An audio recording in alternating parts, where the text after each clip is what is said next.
पुरखन के भारत में बस संविधान चले।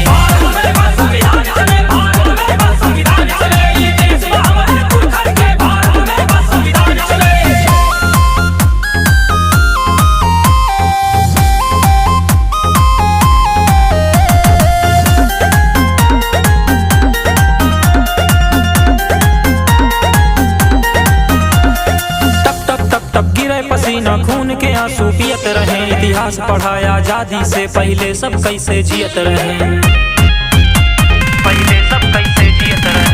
तब तब तब तब गिरे पसीना खून के आंसू पियत रहे, इतिहास पढ़ाया आजादी से पहले सब कैसे जियत रहे, सब कैसे जियत रहे। सब अपने मन के राजा बाटे, खुद से सीना तान चले। ई धरती हमरे पुरखन के भारत में बस संविधान चले।